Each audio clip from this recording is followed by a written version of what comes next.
ओम नमः शिवाय। नमस्कार दोस्तों, स्वागत है आप सभी का आपके अपने यूट्यूब चैनल खुशहाल ज़िंदगी में। दोस्तों, आज की वीडियो में हम बात करेंगे साल 2023 के पितृपक्ष यानी कि श्राद्ध पक्ष के बारे में। श्राद्ध पक्ष उस समय होता है जब पितृगण पितृलोक से छोड़े जाते हैं, अपने परिजनों के यहाँ आते हैं तथा परिजनों द्वारा पितरों की आत्मा शांति के लिए श्राद्ध, तर्पण, पिंडदान तथा अन्य अन्य धार्मिक कार्य किए जाते हैं। इससे पितृ प्रसन्न होते हैं और अपने परिजनों को सदा सुखी होने का आशीर्वाद देते हैं। श्राद्ध पक्ष वो समय होता है जब हम अपने पितरों, अपने पूर्वजों के प्रति अपनी श्रद्धा प्रकट करते हैं। मार्कंडेय पुराण के अनुसार श्राद्ध पक्ष के दौरान किए गए श्राद्ध, तर्पण, पिंडदान से तृप्त होकर पितृगण अपने परिजनों को सदा सुखी होने का आशीर्वाद देते हैं, धन धान्य से पूर्ण रहने का आशीर्वाद देते हैं। और जीवन में सुखी रहने के लिए बहुत आवश्यक है कि हम अपने पितरों को प्रसन्न रखें ताकि पितरों की कृपा सदैव हम पर बनी रहे। जिस व्यक्ति के पितरों की कृपा उस पर होती है, उस पर देवताओं की कृपा भी सहजता से होती है। लेकिन जिसके पितृ नाराज हो जाते हैं, वो चाहे कितना भी पूजा पाठ करे, उसके पूजा पाठ का उसे पूर्ण फल प्राप्त नहीं होता। पितृ दोष लगने के वजह से जीवन में बहुत मेहनत करने के बाद, बहुत प्रयास करने के बाद भी वो व्यक्ति आगे बढ़ ही नहीं सकता। घर में किसी भी प्रकार के मांगलिक कार्य होते होते रुक जाते हैं। घर में हमेशा आए दिन कलेश मचा रहता है, घर में बरकत नहीं होती है, घर में हमेशा लोग अस्वस्थ रहते हैं। तो जीवन में पितृ दोष का सामना आपको कभी ना करना पड़े, सदैव पितरों की कृपा आप पर बनी रहे, इसके लिए आवश्यक है कि प्रत्येक सनातनी पितृपक्ष के दौरान जो ऋषि मुनियों द्वारा, हमारे शास्त्रों द्वारा हमें कुछ नियम बताए गए हैं पितृपक्ष के, श्राद्ध पक्ष के, उन नियमों का पालन हमें अवश्य करना है। तो आज की वीडियो में हम जानेंगे कि पितृपक्ष कब से आरंभ होगा तथा इसका समापन कब होगा। प्रत्येक दिन की तिथियां जो होती है वह कौन कौन से दिन, कौन कौन सी तिथियां हैं। साथ ही जानेंगे कि इस दौरान, श्राद्ध पक्ष के दौरान, वो कौन से कार्य हैं जो आपको अवश्य ही करने चाहिए। और साथ ही जानेंगे कि खान पान का विशेष आपको ध्यान रखना है। कौन सी चीज़ें आपको इस दौरान, इन 15 दिनों में बिल्कुल भी घर में लानी ही नहीं है, इसका सेवन नहीं करना है। साथ ही महिलाओं को इस दौरान कौन सी बातों का ध्यान रखना चाहिए। चलिए वीडियो को आगे बढ़ाते हैं। इससे पहले आप सभी से रिक्वेस्ट है कि वीडियो को लाइक ज़रूर कीजिएगा और अगर हमारे चैनल पर पहली बार आए हैं तो चैनल को सब्सक्राइब अवश्य करें। दोस्तों, कुछ लोग भाद्रपद मास की पूर्णिमा तिथि से ही श्राद्ध पक्ष का आरंभ मानते हैं, लेकिन जो सच में जो तिथियां बताई गई हैं श्राद्ध पक्ष की, वह होती है 15 ही दिनों की, जो कि अश्विन मास की प्रतिपदा तिथि से लेकर अश्विन मास की अमावस्या तिथि, जिसे कि सर्वपितृ अमावस्या कहा जाता है, इस दिन तक रहती है। तो प्रतिपदा से लेकर अमावस्या तक कुल 15 दिन होते हैं और यही 15 दिन मुख्य रूप से श्राद्ध पक्ष की 15 तिथियां कहलाती है। लेकिन कुछ लोग पितृपक्ष की शुरुआत भाद्रपद मास की पूर्णिमा तिथि से भी मानते हैं। पितृपक्ष का आरंभ साल 2023 में 29 सितंबर दिन शुक्रवार से होगा और इसका समापन जो है वह 14 अक्टूबर दिन शनिवार को होगा।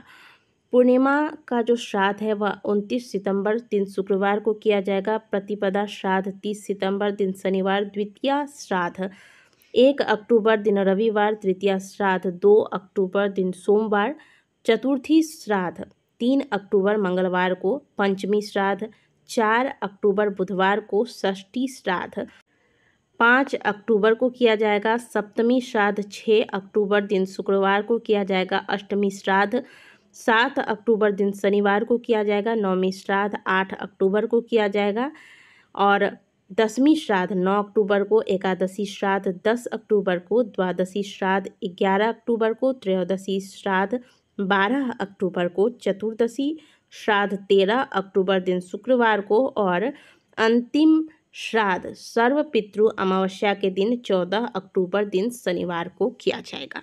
तो ये हो गई श्राद्ध की कुल तिथियां। और जो आपके परिजन हैं जिसके लिए आप श्राद्ध कर रहे हैं, तो उनकी जो मृत्यु की तिथि होती है उस तिथि के अनुसार ही श्राद्ध किया जाता है।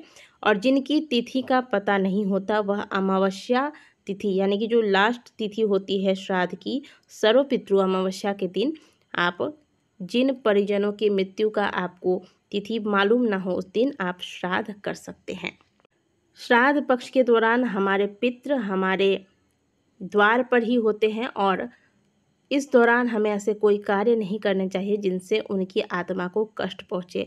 इस दौरान विशेष करके आपको अपने खान पान का ध्यान रखना चाहिए। इस दौरान आपको प्याज, लहसुन, मांस, मदिरा, मसूर की दाल, चना, सत्तू, बैगन, पत्ता गोभी, मूली के साग, सरसों के साग, कद्दू, पेठा तथा खीरे का भी प्रयोग आपको श्राद्ध पक्ष के दौरान अपने भोजन में तथा श्राद्ध के दौरान जो आप भोजन बनाते हैं उसमें भी नहीं करना है।